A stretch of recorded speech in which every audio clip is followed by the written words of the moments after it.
nous sommes le 16 février 2025. Nous venons de terminer le culte ayant le thème comment créer et entretenir l'atmosphère des miracles.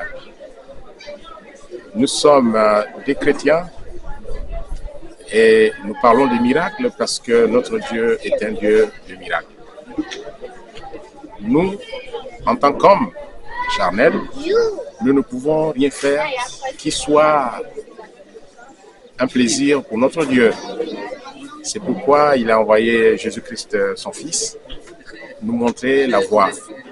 Et Jésus est celui qui a reçu la plénitude au Seigneur de l'Esprit de Dieu pour nous amener dans toute la connaissance de la parole de Dieu. Et ce matin, nous avons parlé des miracles.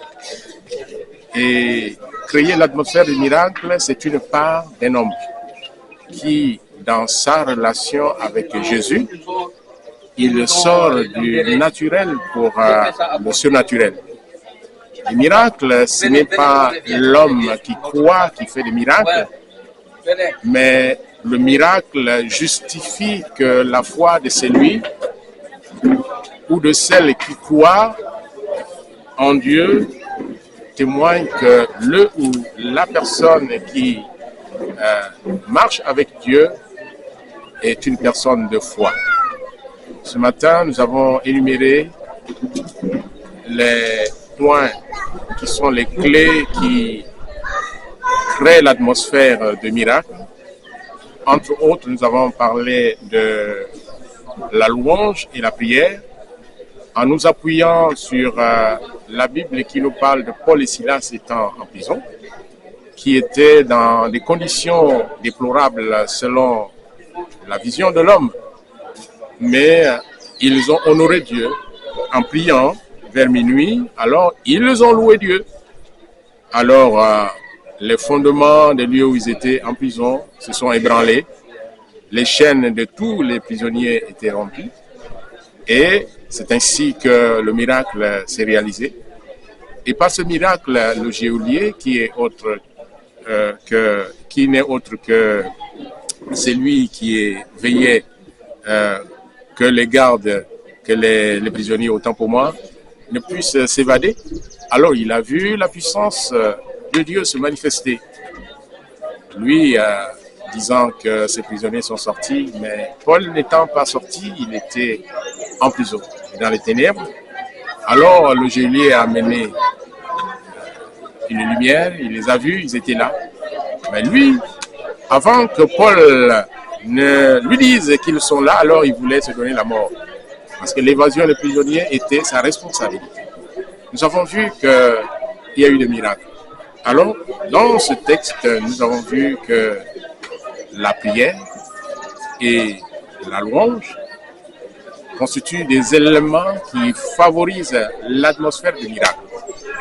Nous avons vu aussi que la femme à la perte de sang, qui est une femme, mais elle a résolu dans son cœur que si seulement elle arrivait à toucher le pan du vêtement de Jésus, elle serait guérie.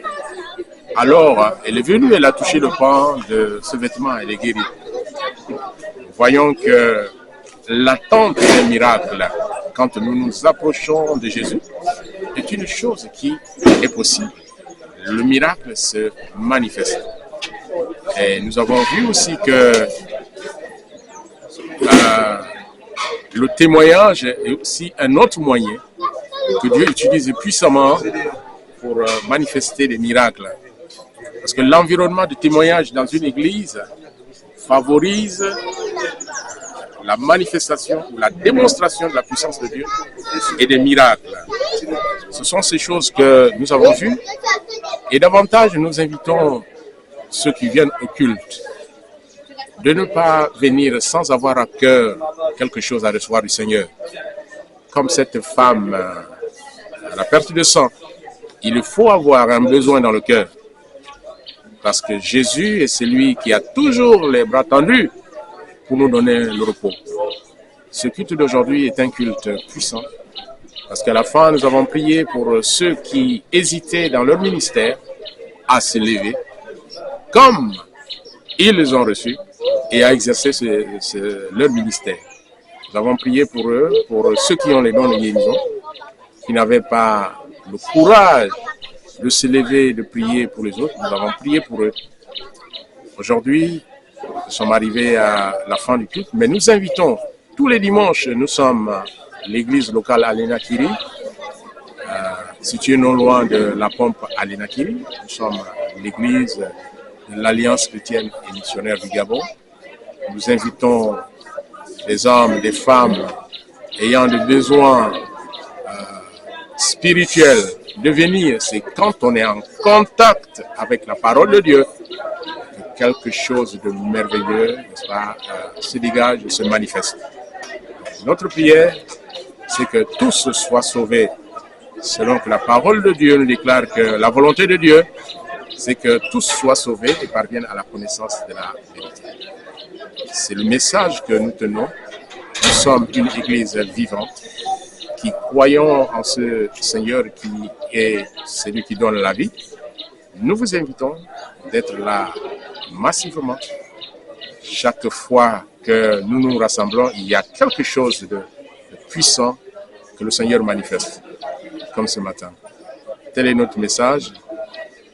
Les dimanches, venez pour recevoir votre miracle. Merci d'avoir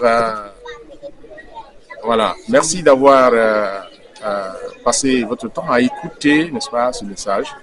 C'est la volonté de Dieu que vous soyez attentifs à sa parole. C'est dire que la foi vient de ce qu'on entend vient de la parole de Dieu. Vous qui n'avez pas encore Jésus, c'est l'opportunité pour vous de donner votre vie au Seigneur. C'est croire qu'il est celui qui donne la vie. C'est pourquoi nous prions pour vous que la grâce de Dieu s'étende sur vous et que vous aussi, vous soyez des fils et des filles de Dieu. Père, nous te bénissons pour ta grâce infinie, ton amour au Seigneur pour tous les humains, ceux qui ont été attentifs à ta parole.